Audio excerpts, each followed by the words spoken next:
বাঁচাতে রাখিনি খাঁচাতে, তাই কি দিল সে ফাঁকি না জেনে মন।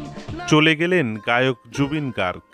একসময় অসমের এই গায়ক জুবিনের কণ্ঠেই মুগ্ধ ছিল সঙ্গীত প্রেমীরা। বাংলা থেকে মুম্বাই কাঁপিয়েছিলেন তিনি, এমনকি দক্ষিণেও ছড়িয়ে পড়েছিল তার গাওয়া গান। অসমিয়া, বাংলা, হিন্দি ছাড়াও আরও বহু ভাষায় গান গেয়েছেন তিনি। জুবিন গার্গ একজন সফল গায়ক ছাড়াও গীতিকার, সঙ্গীত পরিচালক, অভিনেতা, চলচ্চিত্র পরিচালক ও প্রযোজক হিসাবে তিনি সফলতা পেয়েছিলেন।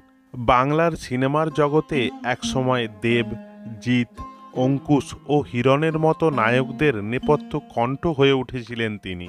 কিন্তু তিনি শেষের দিকে তার কণ্ঠের জাদু আর ধরে রাখতে পারেননি। সুর হারিয়ে ফেলেছিলেন। চেষ্টা করেছিলেন আবারও কামব্যাক করার, কিন্তু ভাগ্য সহায় হলো না। অকালেই প্রয়াত হলেন তিনি। জানা গিয়েছে নর্থ ইস্ট ফেস্টিভ্যালে যোগ দিতে সিঙ্গাপুরে গিয়েছিলেন তিনি। সেখানে স্কুবা ডাইভিং করতে গিয়ে গুরুতর জখম হন গায়ক জুবিন গার্গ। অত্যন্ত সংকটজনক অবস্থায় তাঁকে হাসপাতালে ভর্তি করা হয়।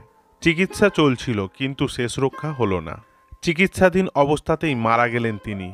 প্রয়াণকালে তার বয়স হয়েছিল মাত্র 52 বছর। তাঁর হঠাৎ প্রয়াণে কান্নায় ভেঙে পড়েছেন স্ত্রী ও পরিবার। শোকের ছায়া সঙ্গীত দুনিয়ায়। দুর্ঘটনায় তার এই চলে যাওয়া মেনে নিতে পারছেন না কেউই। শোক প্রকাশ করেছেন অনেক নামী তারকা থেকে তার অগণিত ভক্ত ও অনুরাগীরা। পরপারে ভালো থাকুন গায়ক জুবিন গার্গ। ওনার আত্মার শান্তি কামনা করি। ভিডিওটি এই পর্যন্তই। সবাই ভালো থাকবেন, সুস্থ থাকবেন। ধন্যবাদ।